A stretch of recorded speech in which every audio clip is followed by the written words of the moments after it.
Greetings. I'm Ed Steinfeld, Director of the Watson Institute for International and Public Affairs. I'm so delighted to welcome you today to our special webinar, Fostering a More Just and Peaceful World, really a celebration of the vision and legacies of Vartan Gregorian here at the Watson Institute.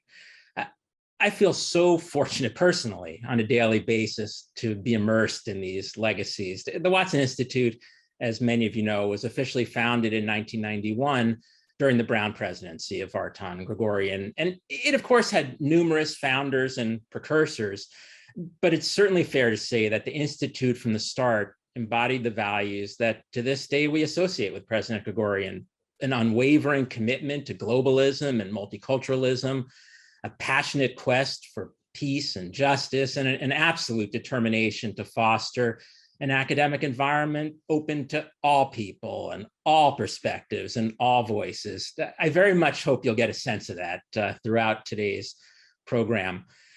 While I personally met Vartan Gregorian really only on a few occasions in recent years, I unfortunately arrived at Brown well after his presidency and therefore didn't really know him well at a personal level. But I actually became very familiar with President Gregorian decades ago in the early 1980s, back when he was president of the New York Public Library, and I was heading off to college. My parents, who were children of immigrants from Eastern Europe, grew up in the Bronx, New York, in the 1930s. They were both first-generation college students. And as they so often recounted to me, the New York Public Library system was their haven. It was their source of educational possibility. And it was their entree into a world beyond anything their parents could have imagined. Alas, for me, attending high school in New York City in the late 1970s, I can remember the travails of so many public institutions in New York at the time, including the library system. And I can remember so many people, including within my family, just completely lamenting its demise. But such a powerful and positive memory for me from the early 1980s, and it was such a topic of family discussion in my household, was my parents' reaction to witnessing the phoenix-like transformation of the New York Public Library system achieved under Vartan Gregorian's leadership. Look, I was born in a situation of privilege, but my parents and grandparents decidedly were not. And to see such a crucial institution of social mobility and such a crucial institution of democratic inclusion, like the New York Public Library, resurrected under Vartan's leadership and then made available to the next generation of children of immigrants and newcomers, the children who will almost certainly be tomorrow's great scientists and doctors and scholars and leaders. That was so powerful to anybody and everybody who witnessed it. I know it was powerful to me, and I know we're going to hear many stories and accounts just like that, with that same flavor throughout our program today. Let me just give you a quick sense of how things will unfold. We'll begin with some personal recollections related to Brown about Vartan Gregorian, and we'll also discuss the early days of the Watson Institute under his presidency. Then, after a brief video featuring some students at Watson, some current students and recent students, we'll turn to a live faculty panel, really to try to give everybody a sense of how Vartan Gregorian's academic vision is unfolding and is alive at the Institute today. And then we'll conclude, again, on a more personal side, with reflections from our wonderful university chaplain, Janet Cooper Nelson.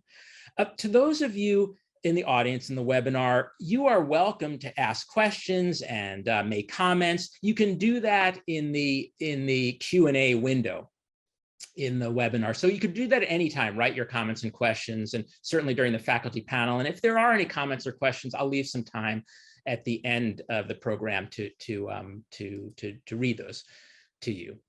And with that, I'd really like to start off by turning the lectern, so to speak, over to Lina Frusetti, professor of anthropology, to speak a little bit on a personal side about Vartan Gregorian. Professor Frusetti.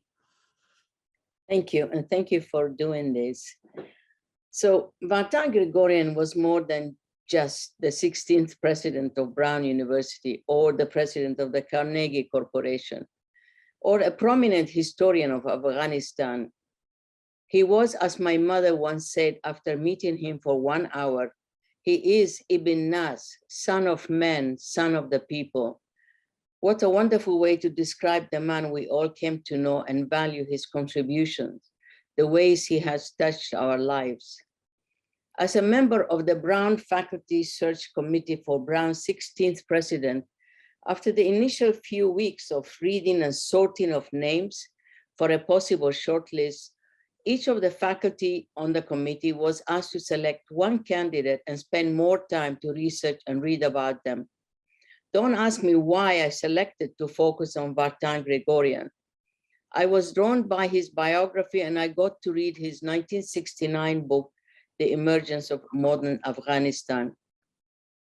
For the shortlisted candidates, all the interviews were held in New York. I recall that day sitting across Vartan and how I reacted to a question a member of the committee raised, asking him, "Sir, what exactly is your religion?" It incensed me and I reacted before Vartan could answer. I said, that question is unnecessary and not professional. In fact, I think it's illegal. But the cool-headed Vartan was quick to respond, seeing the situation facing him. He simply said, "Lina, if I may, it's okay." Then he added, "Her mother's religion and mine are the same. We are Orthodox Christians, amongst the oldest of Christianity." He had done his homework prior to the interview. And that, in fact, is his signature throughout the times I have come to know him. Vartan on campus accomplished a lot, and many of his humanitarian deeds remained unknown. He heard from me that some students cannot afford to eat 3 meals a day. He wanted to know about these students, who were mostly on financial aid. They had to make choices, and the easiest was to give up one of their meals. He wanted them to focus on their education instead and not worry about where their next meal would come from. He gave me access to his personal credit card, and weekly I would invite 5 or 6 students for meals at home and make sure they had plenty of food to take back home with them. They did not know Vartan's contribution. He wanted it that way.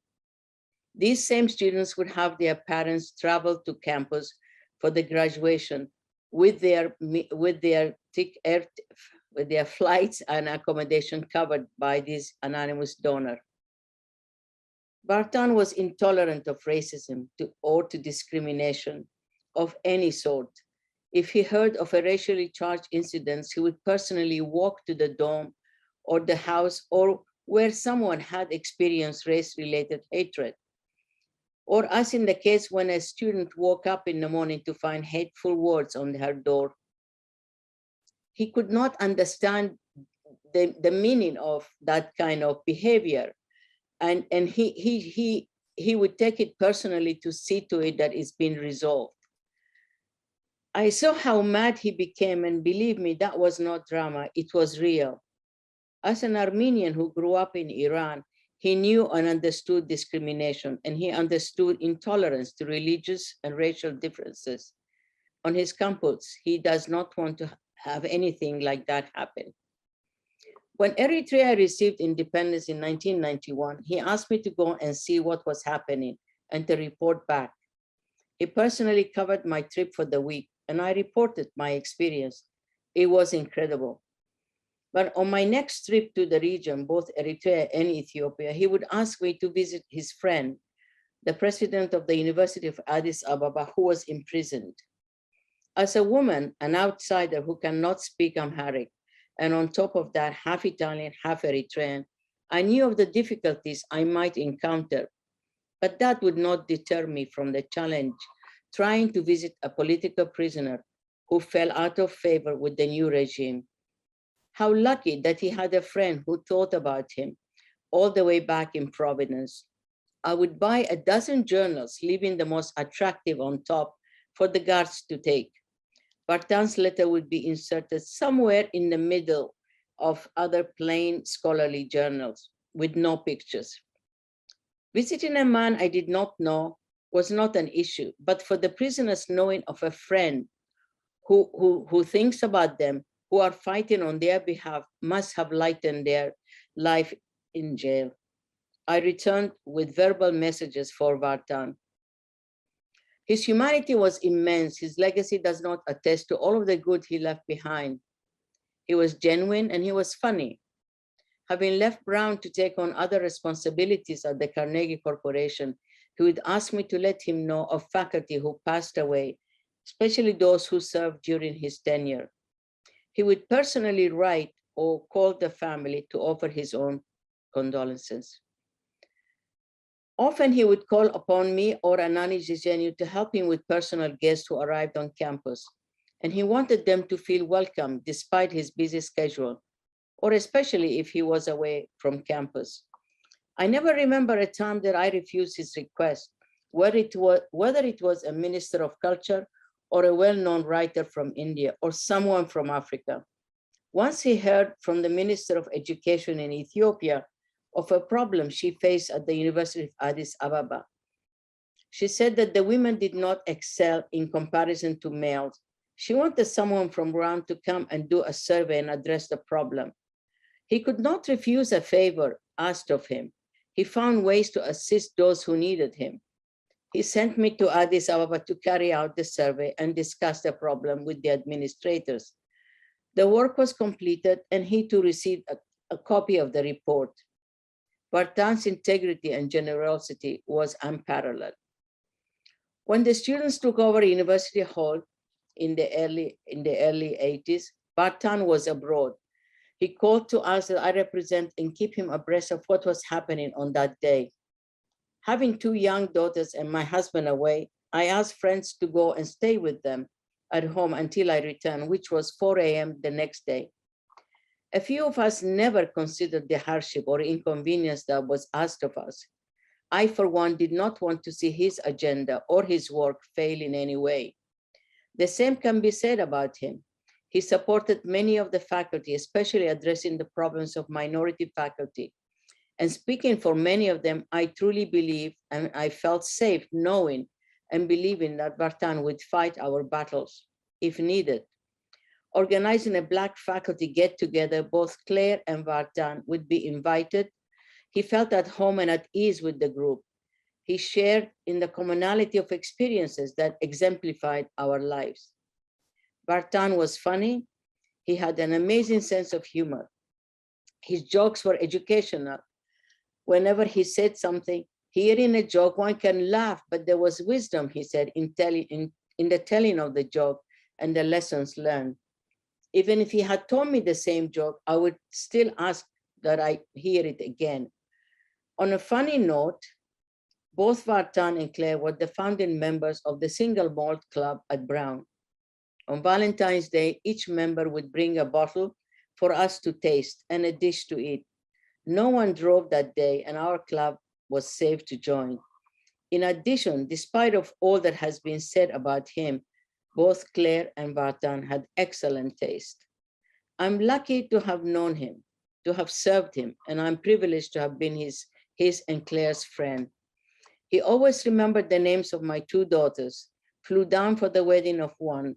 He recalls the names of their children and always asks about their schooling and college admissions. He was our family member. My husband, Akosh, Vartan, and I were refugees from dictatorship, so we had a lot to talk about. It is difficult to forget such a man. I always said Vartan has no equal. He holds a special place and only he can feel it. Thanks. Thank you so much, Lena. That was wonderful. I'd like to now turn to Jim Head, my friend and colleague, to help us get a sense of really the early days at the Watson Institute, which, as I noted, was formally established in 1991 during Vartan Gregorian's presidency here at Brown. Jim is the Lewis and Elizabeth Shirk Distinguished Professor Emeritus of the Geological Sciences and Professor of Earth, Environmental, and Planetary Sciences. Welcome, Jim. Thank you. So we'll do a little bit of an interview, if it's okay with you. Absolutely. And I thought we'd start by asking, how did Vartan Gregorian help facilitate some of the early cooperation that I know you were involved in between Brown scientists on the one hand and Soviet space scientists on the other. And I think some of this had started under Howard Swear and Mark Garrison here at Brown. But tell me a little bit about Vartan Gregorian's influence on that cooperation. Well, you know, when he came to be the director of Watson and the president of the university there, helping Watson get established, et cetera, he really took us under his wing because he fully understood the groundwork that Howard Swear and Mark Garrison had laid. You know, it was the Soviet years. There was competition between the United States and the Soviet Union big time. But we're scientists. We wanted to interact with a very robust space program that the Russians, the Soviet Union, was undertaking. And so we tried to work with them. And, you know, it was like a yo-yo, the international relationships. Sometimes it was good, sometimes it was bad. It always went up and down. And we were trying to figure out a way to actually keep essentially below that amplitude of variation and continue on with an interaction that would benefit scientifically and intellectually. And basically, that's what Howard and Mark enabled us to do, which was to do an institution-to-institution interaction with the Soviet Space Research Institutes. And that was very successful. Vartan immediately recognized the benefit of this. You know, if we were able to take Brown students, undergraduates and graduates to Moscow for these meetings. We were required by the agreement to have 2 meetings per year, and the students participated in those, and they had an absolutely incredible awakening in terms of culture, in terms of science, et cetera. We exchanged data, and we had 2 meetings a year, which were known as the micro symposium, to stay below the level of a big symposium. And Vartan absolutely helped to you know, continue that, to really build that, and to welcome the people when they came. I mean, it was just amazing. And everything Lena said, absolutely true in space, unbelievable. What are some of the legacies of that, those early days of cooperation? Well, you know, we just had our 60th micro symposium in Houston just before COVID.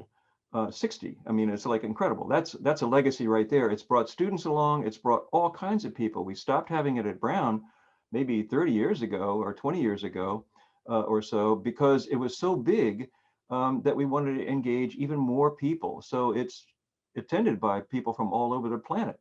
And one of the continuing legacies is that we've been able to establish actually continuing interactions with the next big space power, which is China. So we've been able to do the same sort of thing, interacting with institutions there as a follow-on. And, you know, the Chinese come to this microsymposium and we interact with them. We have students at Brown who are studying space science. And it's really an absolute legacy of Vartan Gregorian's Internationalization of Brown, and indeed perpetuating the very good scientific and research activities and human activities that come from Howard Swear and Mark Garrison's foundation. Wow. As you know, I have great interest in this, and we could talk for hours about it, but I want to ask maybe some more general questions. Tell me a little bit about what the Brown community thought of Vartan Gregorian when he first arrived. What were the first impressions like? Yeah, it is pretty amazing, actually. I think you have to step back and think about his predecessor, Howard Swear. Howard was a wonderful man. I mean, you can't, just incredible. He was tall, handsome, from Kansas, you know, the Midwest, went to Princeton, went to Harvard, became Brown president. I mean, he was, you know, American sliced bread, absolutely. So we're all used to that. And here comes this guy. Okay, he's short, bearded, kind of rotund. Brown's first non-native born president, for crying out loud, and a Persian Armenian. What's that all about? I mean, I think everybody was kind of mystified. I think the faculty fully understood his academic credentials, and they also understood his success at the New York Public Library. So there was no problem there. But I think the rest of the community was kind of mystified. I remember my wife Ann, who was working on her master's degree in fine arts at RISD at the time. She lived on the east side, and she would walk across the green to get to RISD. And she came up, she related to me, she came through the green one day, early in September, and this, as she described, this short, burly guy rushed up and hugged me and said, "Welcome to Brown." And, you know, she's hyperventilating, what's going on here? And of course, it was Vartan out there welcoming the freshman class. And of course, it was that attitude that made us know and love him, I mean, to this day. And I think that I love, you know, of course, the Brown Daily Herald was also incredibly I don't know what you would say, kind of like, you know how they do this. They basically are merciless satire, if you will. So they had an article in there when he first came, which was hysterical. It said, we've done research on Vartan Gregorian's basic undergraduate background. We found out that he was a huge, high-scoring basketball star. They called him Vart the Dart because he pumped them in from the three-point circle. I mean, you know, I think not. Okay, but it was just hysterical. So, I mean, basically everybody knew because of his intellect, because of his wonderful personality, and his hugs. I mean, really, everybody came to know and love him. An amazing man. You know, every time I interact with him intellectually, I would learn 10 times more than I would give. Absolutely no question about that. And it was in conversation. It wasn't at all like, oh, I'm being lectured to. Not at all. Incredible man. Jim, what do you think some of the longer term legacies are, even just today at Brown? Well, for me personally, I really like to see, I think the internationalization of Brown that that really Vartan Gregorian implemented beautifully, okay? You know, if you go back to the pre-swear years, et cetera, you know, it's a pretty homogenous, I don't know, you know, basic American, you know, melting pot kind of thing. But at the same time, you know, international cultures, foreign languages, foreign essentially countries, et cetera, and the traditions that go with those were not really that well known among the general community. And what he did was, of course, he internationalized Brown from the point of view of having a significant number of the freshmen that are enrolled at Brown be from other countries and from other you know, cultures, other religions. I think testimony to this is at graduation, all those flags that are flying at graduation, that is Vartan Gregorian's legacy. And why is that so important? Because basically it radically changed Brown. It meant that students from the United States were shoulder to shoulder. Half their classmates were from other cultures, other countries, other parts of the world. And it's so enriching, both for the students from elsewhere, but also to students from America. And I think, you know, when I look at this today and I watched over the last couple of decades, you know, we're trying to understand and deal with diversity in our own country. And I think Vartan Gregorian really paved the way at Brown University for why we're making progress. It's slow progress, of course, everybody recognizes that, but I think we owe that because Vartan Gregorian paved the way with this internationalization to us really being able to recognize and deal with the kind of internal problems that we have in terms of diversity today. I think that's one of his big legacies for us. Yeah, I completely agree. You've referenced a little bit some of Vartan Gregorian's personal characteristics, his warmth, but can you say a little bit more about, from your perspective, what kind of a guy was he? What did you have any personal experiences that you can? Well, you know, he a couple of things. I think, you know, I just so I love the man. He was incredible. I think, and you know, I remember one time he brought the president of the University of Yerevan, the highest ranking university in Armenia, to Brown because it was in the early 90s and the whole place was falling apart in Armenia, you know, after the Soviet rule, and they were trying to build back up again. And so the president of this Armenian university comes, and Vartan knows that this guy is worked in a space program. He was actually a space scientist. So he brought him to our lab. And, you know, we knew this, of course. We'd been to Armenia. We had one of our meetings in Armenia. So we had 12 workstations arrayed around the lab. Every other one had an Armenian flag, and in between were all the planets. And this guy is just going, oh my gosh, he loved it.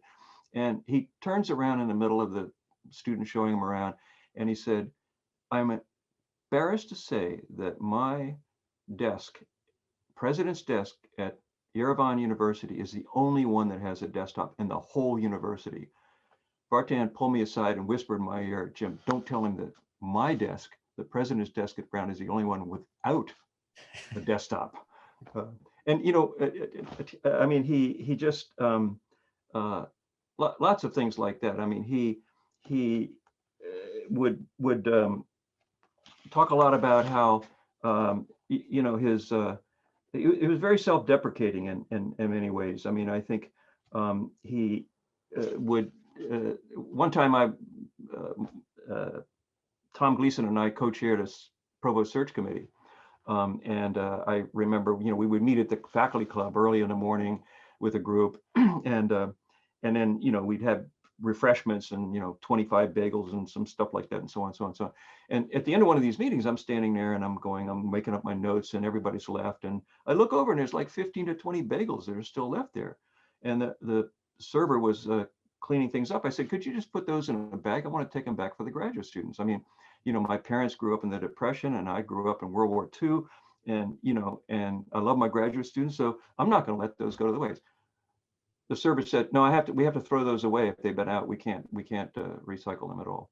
And I couldn't stand that. So I put 15 bagels in my overcoat, and when they were gone, and then I just couldn't let that happen. So I walked out of the faculty club and started across campus. Who shows up but Vartan Gregorian, puts his arm around me, and he says, Jim, walk me back to University Hall. I want to learn all about the search. How's it going? We get to that alcove in between the provost and the president's office, and I'm standing there, and the provost walks out, and Jim, tell him about what's going on. How's it going? And, I'm moving around this way, and all of a sudden, one of the bagels drops out of the bottom of my coat, hits my boot, rolls across my boot, rolls all the way across the room, bounces off the wall on the far wall, and does one of those wheelie things and stops. And both the provost and the president are looking at this thing. And when it stops, Gregorian, without skipping a beat, turns to the provost and said, we're just going to have to start paying our faculty more. And I was just mortified. I'm sure beet red, but that he was just totally sharp. I mean, amazing guy. So I miss him dearly. He is what has made Brown what it is today in so many different ways, and we'll all miss him. Jim, this is great. Thanks so much. And I think you're absolutely right. Our commitment to multiculturalism and diversity, the reality of that here at Brown, it's so important to everything we do. And I also think you're right that in the work that you continue to do, that we all continue to do on international issues, including your very important work on the internationalization of and a collaborative internationalization of space exploration, it is a direct legacy of Vartan Gregorian and his vision. Thanks. This has been great. My pleasure. And at this point, we're going to have a little bit of a film break. So I'm going to introduce at this point a brief video that features two of our current students here at the Watson Institute and one recent graduate from Watson program. The three students are Madison Huff, who's in the class of 22. She's a joint concentrator in international and public affairs and also anthropology. Basit Mohammadi, who's class of 22. He's a joint concentrator in international and public affairs and economics. And Katrina Northrup, class of 19, who was a development studies concentrator here at Watson, and she focused on China when she was here. So now we'll turn it over to the video. Everywhere we turn on Brown's campus today, whether through the internationalization of our university community, the diversity of our student body, or the richness and breadth of our scholarship, we witness Vartan Gregorian's vision and legacy in action.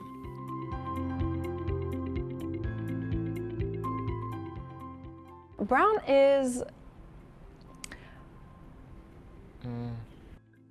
is learning how to learn. Obviously, the open curriculum is just an amazing pathway to kind of explore. I think if Brown didn't have the open curriculum, I wouldn't have kind of taken all of these different courses that have led to me feeling like I know what I want to do now. As an international student at Brown University, I have been able to talk with my peers about very important global conflicts. It was actually an IAPA course that introduced me to curation. I took Development's Visual Imaginaries with Professor Augusto. I am currently a reporter. I work for a magazine called The Wire China, so I report about China. So in many ways, that is a direct continuation of my undergrad studies. I think if Brown didn't have that open curriculum, it's not really something that I would have ever landed on, and it kind of pushed me to take more art history courses and engage with those interests of mine as well. And I think if it wasn't for the openness of the IAPA track, I wouldn't have been able to do that. I'm interested in international security at Brown, and the Watson Institute has allowed me to express insights and perspectives about various wars affecting my region of the world. The fact that I studied a little bit of history and politics and economics, all those different fields, gives me a huge leg up in my reporting. Brown is daunting, but in the most exciting and engaging way possible. Even if I haven't directly studied something, I have a framework for how to start thinking about it. I was influenced to take this concentration mostly because of my own background, growing up as a refugee in Pakistan because of the war in my own country. So I want to go to graduate school and do museum studies and hopefully break into the field of curation. And I thought grounding that in my interest in development studies would be a really good way to round out all of my education at Brown thus far. And so my presence at Brown has been really valuable in the sense that my friends have come to know Afghanistan from a personal interaction perspective rather than just the news or the papers. Brown set me up to think about the world and think about how to learn about the world, and I am very grateful for that. It has continued to shape my current ambitions and aspirations for the future, and it has been very valuable in helping me navigate those goals. Brown is transformative.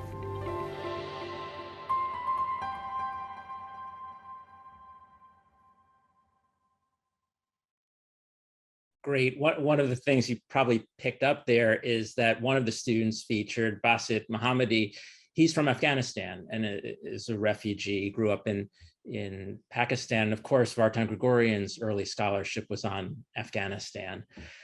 I would like to turn at this point to our live faculty panel. And really the idea here is to move from personal recollections and some discussion about the past really to the present here at the Institute. And we just through this faculty panel want to provide a sense through some brief introductions to our faculty's work of Vartan Gregorian's living legacy. You saw it just now with the students, but here we'll see it at Watson and Brown more broadly from a faculty perspective. So first, I'd like to turn to Shahzad Bashir, who's the Aga Khan Professor of Islamic Humanities and Professor of History. Shahzad. Thank you very much, Ed. It's a pleasure to be a part of this event. I only met President Gregorian once, but when I was appointed to this position at Brown, he sent me a personal note written by hand, congratulating me and also saying that my coming here was kind of connected to his long-term ambitions for Brown going back decades when he used to be the president at Brown. So it was actually a very interesting welcome and a very pleasant one for me as a part of my own introduction to the Brown community. I think my work is connected in many ways to Gregorian's own work, own academic work. As has already been mentioned, his first book was on the history of Afghanistan, and I've worked on the part of the world in which Afghanistan is situated extensively over the course of my career. And one of the things about being a historian that I take from Gregorian's work and also is a guiding principle for my own work is that history is actually as much about the present as it is about the past. History is we talk about things that happened in the past, sometimes in the very distant past, but what we choose to talk about and what we decide to discuss and how we present it actually has to do with the environment within which we are writing. So I take this aspect of being a historian very seriously. And to give you an example for this, I have just finished a book that will be published next year. It's called A New Vision for Islamic Pasts and Futures. And it takes up the question of how we understand Islamic history, the term Islamic history. The usual understanding of Islamic history comes from a late 19th century pattern that processed certain types of Islamic sources and called it that this was the Islamic past. What I try to do is to say that this actually is a very restrictive way of thinking about Islam as past. If we change the sources, if we go to different sources, many different types of Islamic pasts and futures can actually be to be excavated and to be presented and to be thought about.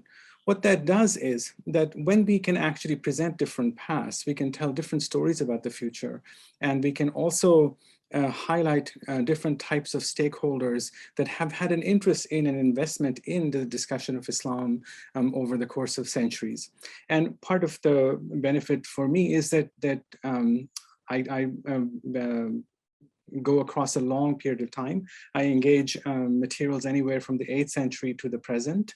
And through very close readings of these materials, I have tried to rethink how we understand Islamic history and the past and the future. One of the inspirations for me in doing this is the Moroccan scholar Fatima Mernissi, who died in 2015. She trained originally as a sociologist, and her first few books were about women's empowerment and women's conditions, especially in Morocco and other parts of North Africa. But after doing this work, which was very contemporary, she moved towards the topic of the past, and she started writing books about the early Islamic history and about various other type periods in Islamic history, and making the argument explicitly that if we want to change the future, if we want the world to be a more equitable place and women to have better rights in the world as we encounter it today, what we also need to change is to completely change the picture of the past, because the past is actually one of the biggest sources of social authority, on the basis of which identities are constructed and resources are distributed and so on and so forth, because of genealogies and narrations of the past and people's senses of themselves as part of societies as well as individuals. So she made this argument very explicitly and tried to find examples in the Islamic past that would change how one thinks about the relationship between Islam and time. So based upon this kind of an attitude towards the work, my own historical practice has been heavily invested in seeing myself making political and ethical choices as a historian. So even when I'm writing about something that happened in the 8th century, my concern is very much to see what was at stake for the way the history was told at the time back then, and what does it mean for me to be writing about this in the current situation. And I understand myself as working in a global frame. When I publish something about Islam in English, it's certainly read by academics in the US and English-speaking academics. It's also read by millions and millions of other people. It's accessible to them because of English. And so I try to be very kind of mindful of this, of trying to think of myself as not merely an academic setting, situated in an American research university, but also a global citizen who has responsibilities, and what I say and I want to project in a certain way, to looking towards a just and more equitable future for many, many people in the US as well as around the world. Thank you. Thank you so much, Azad. That was wonderful. And I'll remind those in the audience, if you have any questions or comments, feel free to type them into the Q&A window. Next, we'll turn to John Friedman, Professor of Economics and International Public Affairs and Chair of the Economics Department. John. Thank you, Ed. It's really a pleasure to be able to speak a little bit at this event honoring the legacy of Vartan Gregorian. He's been so important for the Watson Institute and for Brown University, but also I think what we see is that his influence kind of stretches beyond academia, reflecting the ways in which he cared so deeply about equitable access for all people in the world. For instance, one of the Providence public schools, elementary school that's a few blocks from campus, is named the Vartan Gregorian School in honor of his efforts on that front. My own research thinks about upward mobility and inequality, and it very much picks up on many of the ideas that Vartan cared about so much, thinking not just about what are ways that we can make minor improvements here or there, thinking about, does this or that increase test scores, but really taking a step back and thinking, what can we do to increase upward mobility in the United States? What can we do to ensure that the circumstances of the childbirth are as unconnected with their potential in the world as it could be? And so as an economist, the way that I've pursued that research is through looking at big data sets, trying to understand how the patterns of upward mobility and inequality play out in the world. What are the barriers that stand between too many students and children who grow up in disadvantaged backgrounds, whether that be race or income or immigrants or refugees or whatever else it might be, and what policies might we be able to craft that will help break down those barriers and move us closer to that ideal which Vartan so cherished. So for instance, one project that I've focused on creates a public data set called the Opportunity Atlas. And what you can do, you can go online, it's a free public data set where you can see the ways in which the neighborhood in which children grow up have profound influences on their prospects in life. And what you see is that there are enormous differences between children growing up in high and low income families. There are enormous differences between children growing up in households of different races or ethnicities. And even just spatially, if we were to go several miles from Brown's campus in one direction, we would find locations where low-income children thrive. And if we went a couple miles in a different direction, we would find locations where low-income children really have very limited prospects. They're much less likely to attend college or graduate from high school. They're much less likely to be employed when they grow up. They're much more likely to be incarcerated. And so what that work hopes to do is by first measuring and then understanding these differences, it's a way to use the granularity of understanding that's available in these new large data sets to see that we don't have to go far away in order to find amazing examples of upward mobility. We can find neighborhoods which foster that type of mobility right here in Providence. And you can do that in almost every community around the country. And then I think it helps to build a more local sense of what is possible. We don't have to go to Sweden or Denmark to find examples of upward mobility. We can find it right here in Providence. What are some of those policies that seem to work? Well, a lot of it involves not just providing the resources to make sure that children have great teachers and classrooms that are not falling apart around them, to make sure that families kind of have the resources to put food on their table. It's that, but it's also about creating an environment, creating a society in which those children and those households are supported.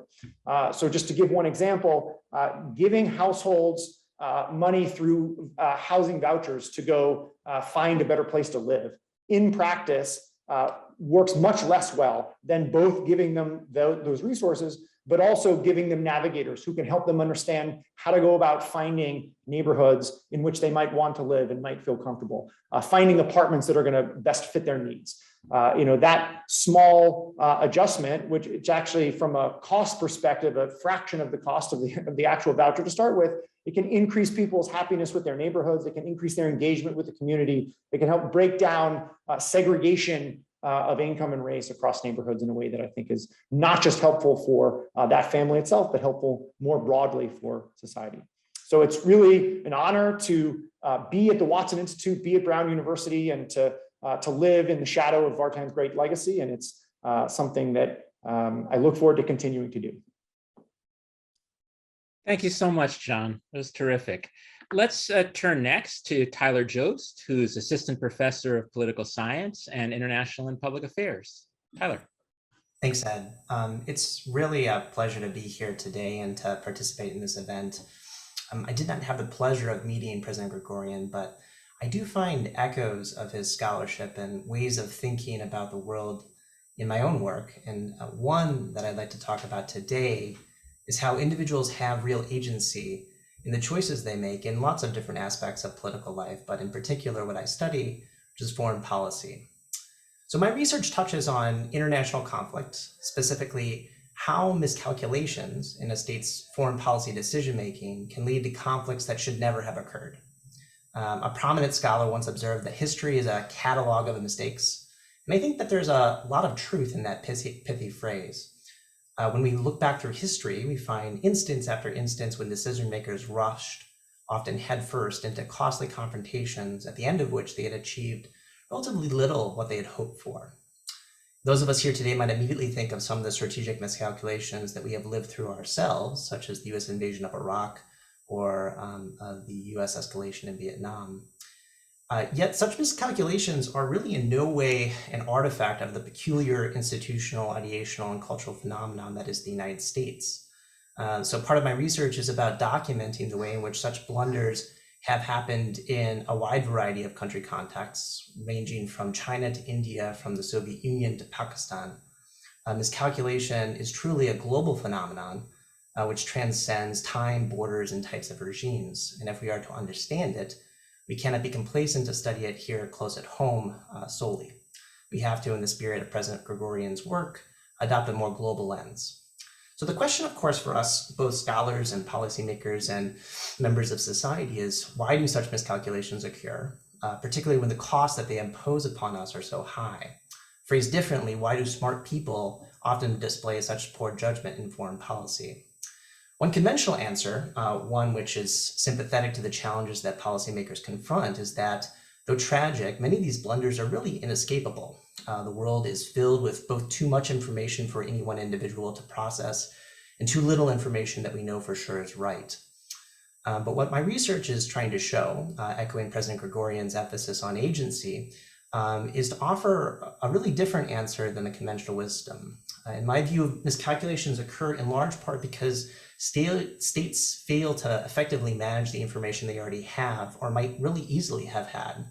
And these informational failures hinge, I find, upon how political leaders, think presidents, prime ministers, and even dictators, relate to bureaucracies that have the capacity to help them make sense of the vast amounts of information that exist in the world. What I find is that to have an effective relationship, you really need to have two things. The first is that you need trust. When politicians and bureaucrats come to fear one another as threats to their own interests or others' interests or the national interests, bad things happen. Politicians box themselves off, which makes it difficult to get the information that decision makers need from the specialists in the bureaucracy that is watching the international environment. Where still, leaders tend to lash out in these situations at the bureaucracy, which nudges those analysts to pursue sycophantic strategies of political survival, meaning that the only information that reaches leaders is that which confirms what he or she already knew, or believed rather. Second, to have an effective relationship, political leaders need authority. So bad things happen when politicians cannot effectively monitor bureaucrats. Bureaucrats retreat into their own institutional silos and often don't understand the value of the information that they possess because they can't contextualize it with others' pictures within the state and that they're seeing. So the implications of this can be quite important for many aspects of foreign policy decision-making in international politics, but let me focus on just one that I've worked on in some depth, which is US-China relations. So owing to factors too numerous to recount here, the United States and China are presently hurtling towards more confrontational policies. And I think many fear, myself included, that the risk of conflict between the two countries will be with us for some time. The good news here, again, harkening back to the emphasis on agency, is that both sides have some room to maneuver in how they manage that risk. There is a future world in which both sides, if they're able to steer clear of miscalculation, could look back on this period of tension with a certain amount of pride of having steered away from those blunders and towards peace. Again, it's really a pleasure for me to be here today and share a little bit about what I'm working on with you, and look forward to the question and answer period. Thank you, Tyler. That was super. We'll turn next to Gianty Owens, who is Assistant Professor of Sociology and International and Public Affairs. Gianty. Thank you so much for the opportunity to be here. It is really a pleasure to get to take part in this really inspiring and important celebration of the life of President Gregorian. So I want to just sort of touch on one of the main values that President Gregorian has around education, and that is the value of public education. My research is fundamentally about race and gender equity in education. The work that I'm doing right now focuses on racial disparities in school discipline. Today, we know that Black students are roughly 3 times more likely to be suspended or expelled from school than white students, and Latino students are roughly 1.3 times as likely. In a single academic year, roughly 7 million children in the US are suspended or expelled from school. So why does this matter? These numbers seem big and they seem like they could be problematic. So the reason is because we know that education is a key route for social mobility. My work shows how we've created a pipeline that systematically criminalizes certain members of our society, with implications for our ability to create diverse organizations, a representative labor market, and a socially equitable society. In addition, we know that organizations ranging from schools to Fortune 500 companies are investing substantial dollars each year in trying to make their organizations more inclusive. Today, diversity, equity, and inclusion is a multi-billion-dollar industry, with Fortune 1000 organizations spending roughly $1.5 billion annually on DEI efforts. In my own experience, I've been approached by school districts around the country who have been cited by their states for civil rights violations arising from the magnitude of the racial disparities in school discipline. Yet they express frustration at having spent hundreds of thousands of dollars on assessments like the Intercultural Development Inventory or the Implicit Associations Test, which uses surveys to basically tell them how interculturally competent or how racially biased their teachers are, but really with limited recourse on what they can do to improve a lack of cultural competence or to reduce racial biases. So the work that I'm doing really intervenes at this point.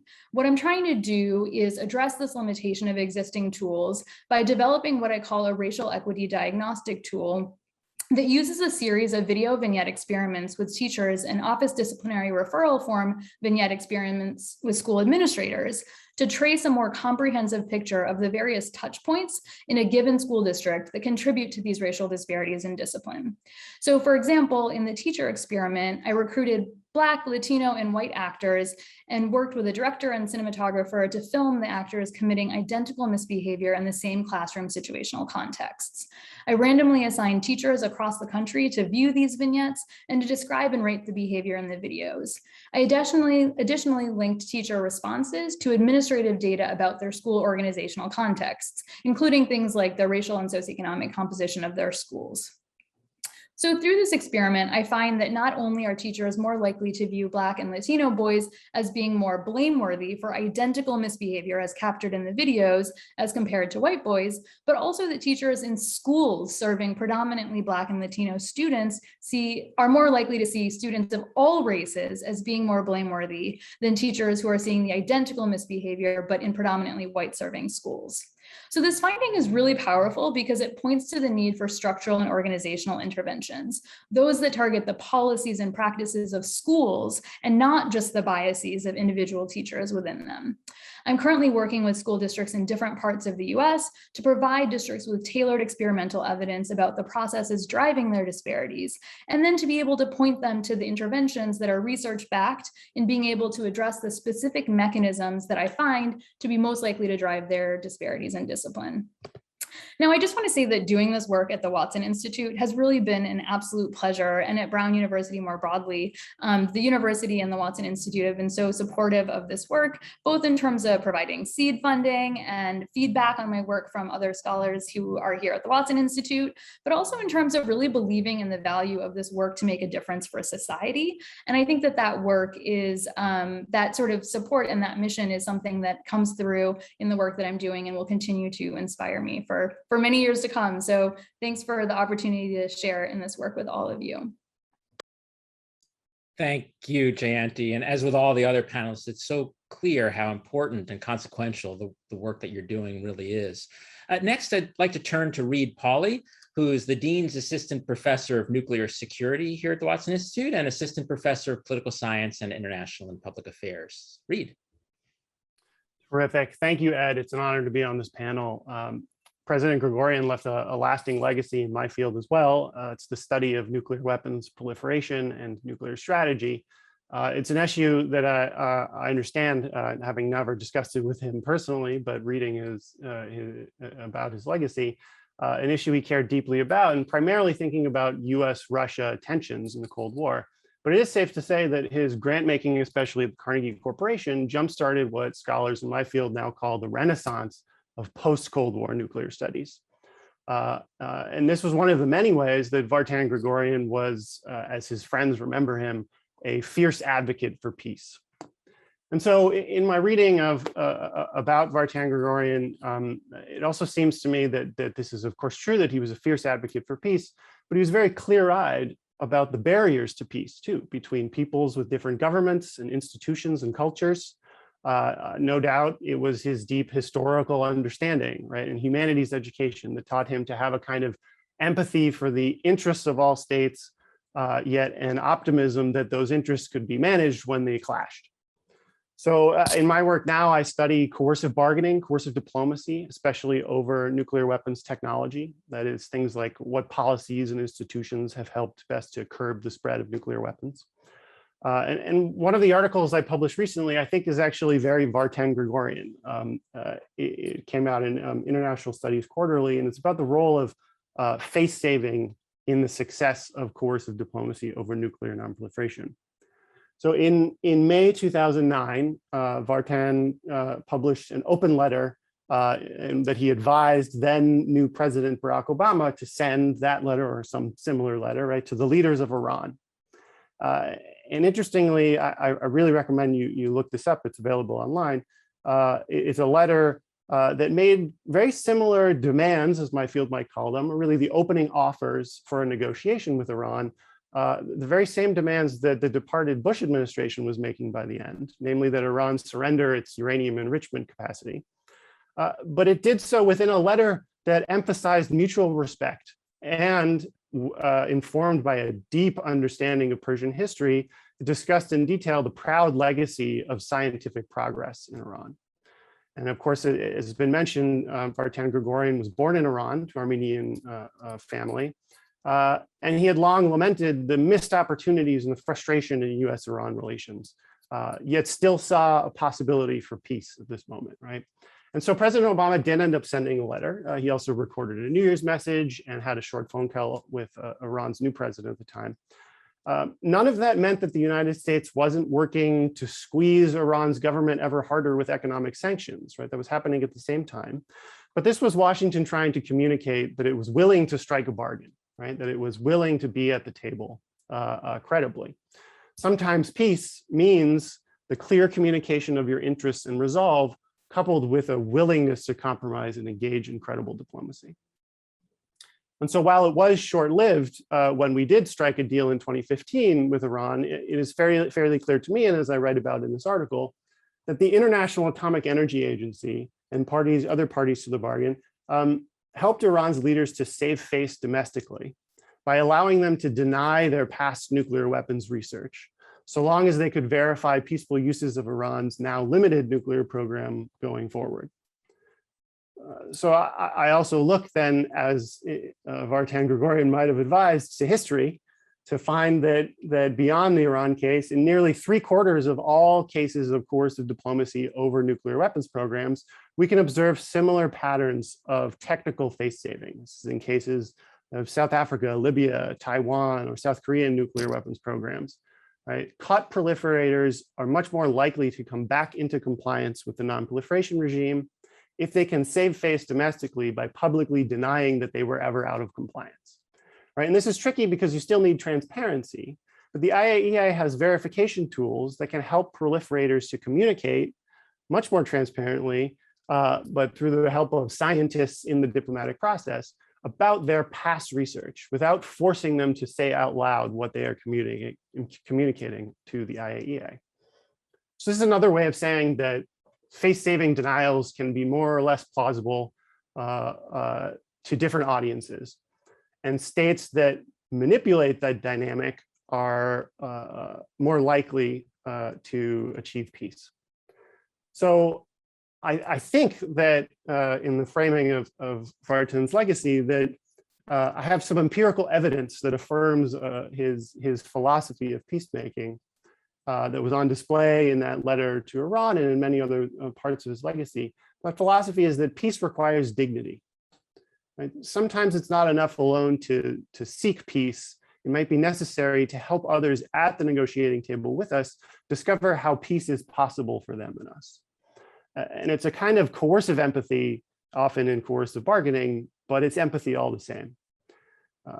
So thank you very much for letting me share that snippet of my work that I hope is in keeping with the legacy of Vartan Gregorian here at Watson and Brown.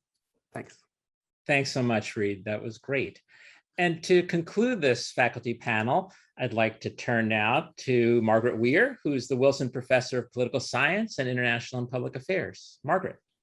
Well, it's an honor to be here to celebrate Vartan Gregorian. I also arrived at Brown after his tenure here, but he casts a large shadow.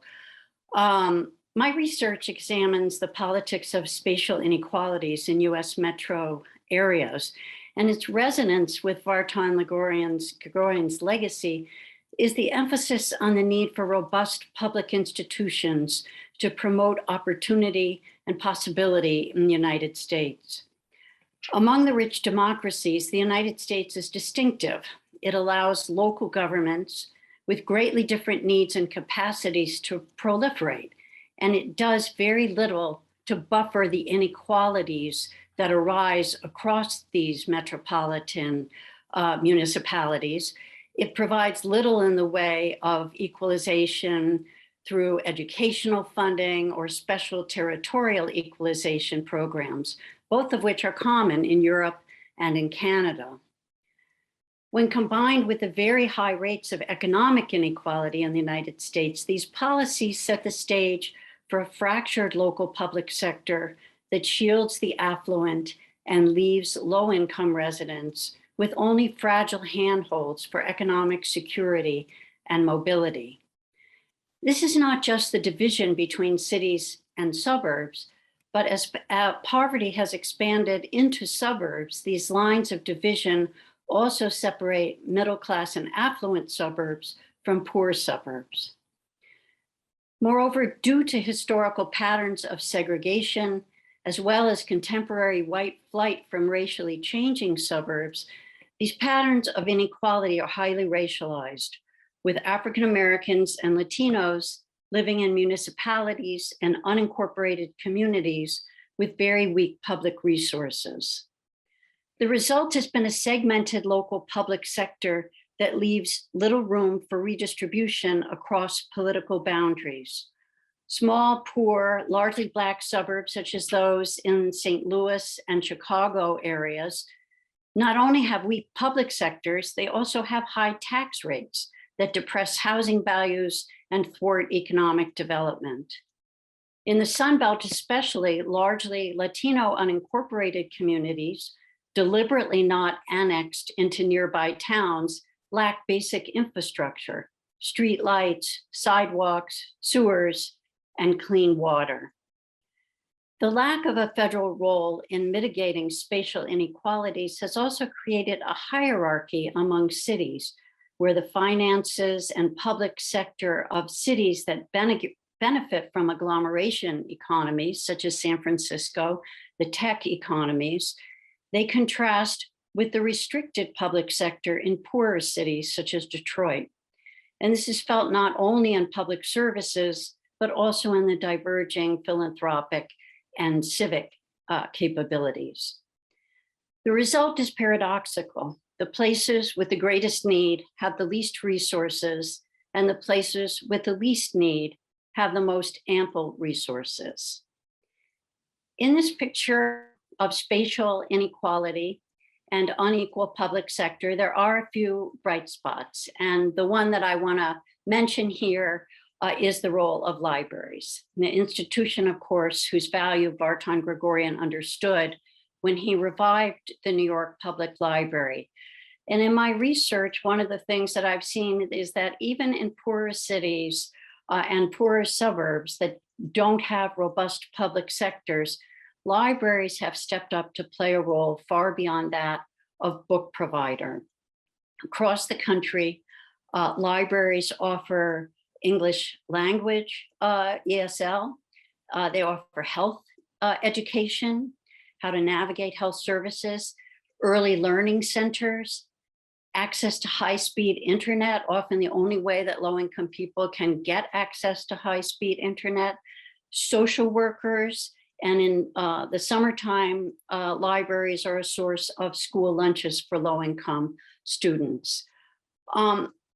These successes that libraries have had in assisting low-income communities show that a public sector can respond to concerns about racial and economic inequality, and they can promote immigrant integration. But the uneven presence of these successes, the fact that poorer places have to have fewer hours for their libraries, they often have to close their libraries altogether, highlights the need for the federal government to step into a role that it once played and then retreated from 4 decades ago, one that would use federal resources to mitigate place-based inequalities and strengthen public institutions, such as the New York Public Library, that are essential for offering opportunity and support for low-income people. So I'm happy to be able to pursue this kind of research at the Watson Institute, which has the legacy of someone who was a giant in the field of reviving public institutions. So thank you. Thanks, Margaret. I'm so delighted that in a completely unplanned way, from my perspective, you returned to the issue of public libraries, both reminding us of the importance, but also of how much work still has to be done really to fulfill Vartan Gregorian's vision. Really, before I thank everybody, I want to turn to my friend and colleague, the Reverend Janet Cooper Nelson, really to offer some final concluding remarks. Janet. Thank you so much.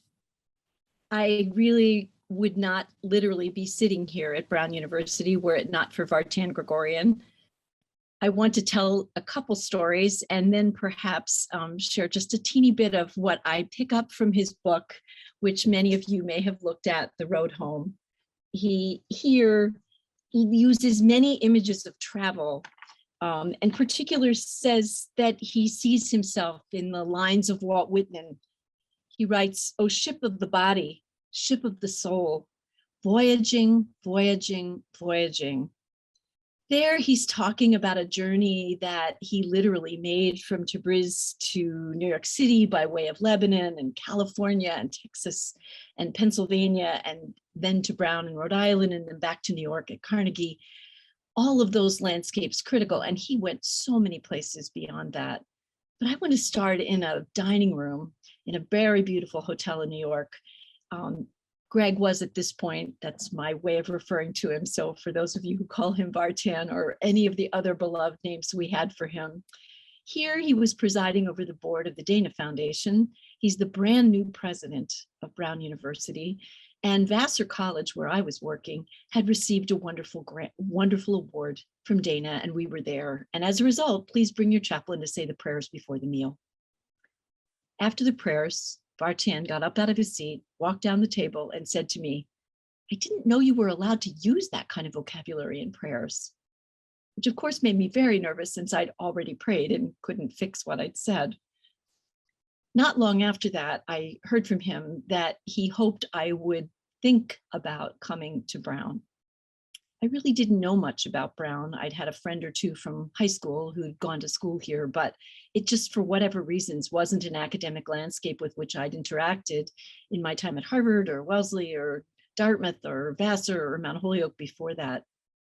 So we pursued a conversation, and I'm going to try to do something I'm not very good at, which is share my screen, because I want to show you where this took us to, apropos of our several historians today who've spoken.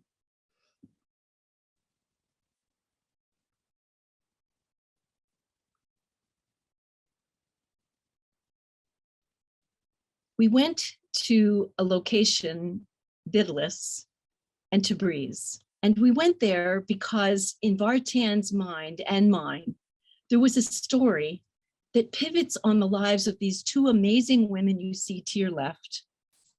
They are Mary Ann Ely and Charlotte Elizabeth Ely. The building that you see to their right is a school that they built. It was the Mount Holyoke Female Seminary, built in the late 1860s. And these two women were its founders, and they gathered there amazing teachers, largely in evangelical Christian mode, to bring education to a part of the world where Vartan's family would be well established at this point. but where they would soon be in deadly threat of genocide in the Armenian genocide. The Ely sisters, according to Vartan, were responsible for the rescue of his family. They used the book trunks that they had brought, emptied, with holes bored in them, to export people out of the region to safety. We had this conversation within 15 minutes of our beginning to talk about, wouldn't it be wonderful to come to Brown? And I thought, wouldn't it be amazing to work for a president who is so aware of the role of education in making possible what could bring peace to an area, what could really rescue lives, and would be, in fact, at the heart of what he purposed as the leader of this university. I was struck looking at this Google map that tells me it would take 6 hours and 44 minutes to go between these two places, that the distance is only about twice the distance between Mount Holyoke College, still standing, oldest institution continually in operation of higher education for women in the United States, and his home city. And our home city, Vartan's and mine, shared here in Providence. I don't belabor the historical story, except to tell you that I don't know very many people who lived in the 20th and 21st century who actually were keenly aware of the people to whom they owed their lives in the way that Vartan was. And I think fundamentally, for me, in the history and the thinking of what it is to speak of the sacred, it was there that night in the Dana Foundation banquet, because he was using the foundation's awards to honor people who had looked well beyond their own immediate need to do things of extraordinary value. A woman named Needleman, who had been rendered a quadriplegic, but she was a civil engineer. And she took up the question of why did the 18-wheeler roll over on her? And she changed the architecture of tractor trailers by which you and I go by and travel safely every day.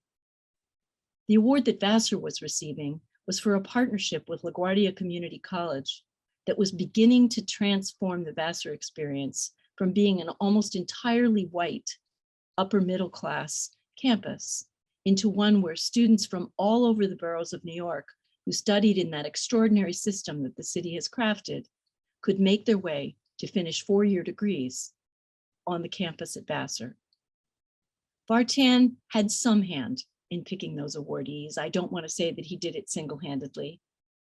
But at the end of his book, the one I held before, The Road Home, he writes this: "When I left office, I noticed with great satisfaction and without fanfare, Brown's administration was one of the most diverse in the country.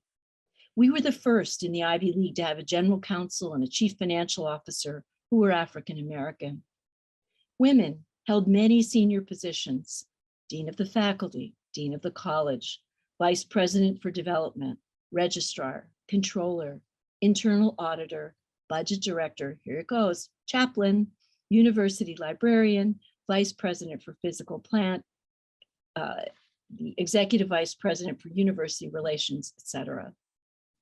I knew, because my field was very small, that I was the first woman to hold the kind of job I hold now in the country.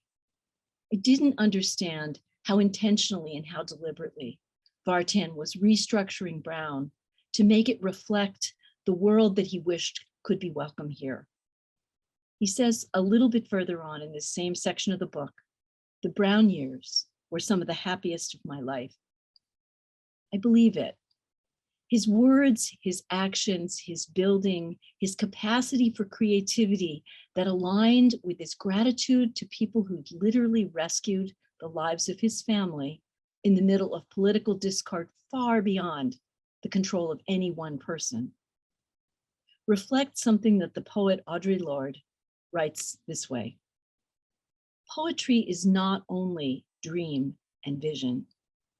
It is the skeleton architecture of our lives.